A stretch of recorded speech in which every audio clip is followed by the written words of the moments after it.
สานต่อกำไร EP ที่19เนาะตอนนี้กำไรเฮาอยู่ที่631จำ45เนาะจาก54เหรียญปั่นขึ้นมาเฮานี่เนาะถือว่าตึงเลยเฮาอยู่ในกราฟของ BNB เนาะตอนนี้กำลังสลับเขียวเนาะเทคนิคเฮา8แสนล้านเนาะบาลานซ์ออฟพาวเวอร์จัดไปเลย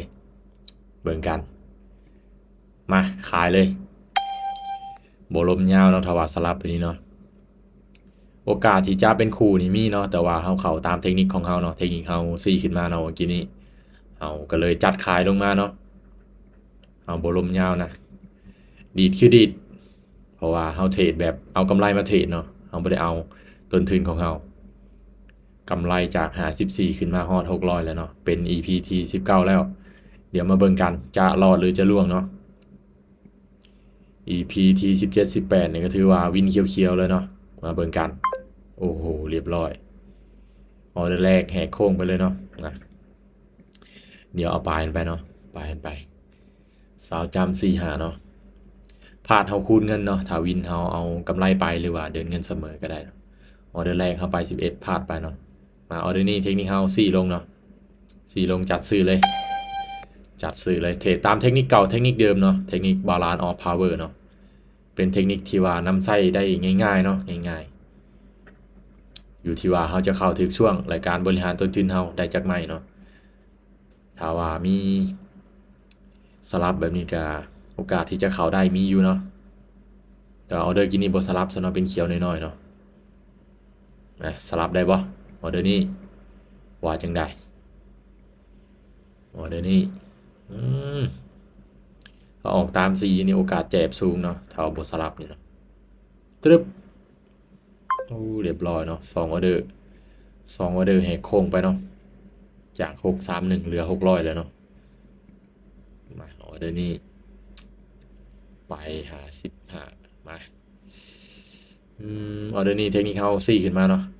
จะขายเด้อออเดอร์นี้จะขายลงมาเนาะ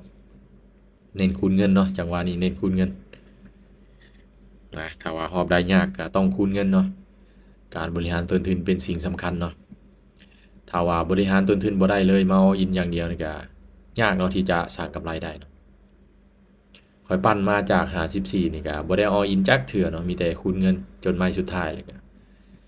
กลับมาได้เนาะถ้าว่าเอาอินนี่ก็มาบ่ฮอดนี่ดอกเนาะมาเบิ่งกันเอาเดี๋ยวนี้จะสลับงามๆบ่ไม้ที่3แล้วเนาะมาจะดีขึ้นไปบ่5วิสุดท้าย3 2 1นี่วินจนได้เนาะจาก631ขึ้นมา652นะมาไปกันต่อไปกันต่อไปกันต่ออีกจัก1หรือ2ออเดอร์เนาะมาอีกออเดอร์1ซะออเดอร์1ซะเพราะว่าพลาด2วิน1เนาะพลาด2วิน1ออเดอร์นี้ขายลงมาเนาะถ้าว่าสลับแบบนี้บวกกับเทคนิคเฮาซี่ขึ้นมาเนาะจัดขายลงมาเลยเดี๋ยวมาเบิ่งกันถ้าว่าสลับงามๆแบบนี้เนาะสลับลงมาอีกนี่โอกาสที่จะไปต่อมีเนาะนี่สลับแบบนี้ละของแท้เทคนิคเฮามันเข้ากับแท่งเทียนสลับแบบนี้แหละเนาะถ้าว่าออกตามสีเฮาพลาดเห็นบ่เฮาเข้าไป2ออเดอร์มันออกตามสีพลาดเนาะแต่ว่ามันมาสลับวินสลับนี่ก็วินนี่นะเดี๋ยวมาเบิ่งกันถ้าว่าเฮาฮู้จักเทคนิคเฮาเข้าถึงจุดจังได๋ก็กำไรเนาะถ้าว่าเฮาเข้ากดซื้อออกขายแล้วก็สวิงนี่โอ้ติดลบเนาะไปนะ3 2 1โอเควินจาก631ขึ้นมา663เนาะมาหยุดหยุดเลยเป็น EP ต่อไปเนาะ EP ต่อไปนี่ก็ EP ที่20แล้วเนาะ EP นี้เป็น EP ที่19เนาะปั้นจาก54ขึ้นมา600แล้วเนาะถือว่าตึงๆเลยเดี๋ยวมาเบิ่งการออกออเดอร์ของเฮาเนาะวัดการซื้อขายเนาะออกไปออเดอร์แรกพลาดไปเนาะออเดอร์ที่2พลาดไปออเดอร์ที่3และออเดอร์ที่4วินงามๆเนาะถือว่าเฮาขาย1ซื้อแล้วก็ขายอีก2ออเดอร์วินงามๆเนาะตามสลับตัวนี้2ออเดอร์แรกบ่สลับเนาะก็เลยพลาดไปแล้วมาสลับนี่งามๆเนาะสำหรับคลิปนี้ก็เทรดให้เบิ่งเป็นกรณีศึกษาเนาะไผที่ยังสร้างกำไรบ่ได้บ่แนะนำให้เฮ็ดแบบนี้เนาะว่าค่อยเดินเงินแบบมันเป็นกำไรเนาะก็เลยเดินเงินแบบนี้ไปเนาะถ้าว่าเป็นกำไรก็จะคูณกำไรไปเลยเนาะ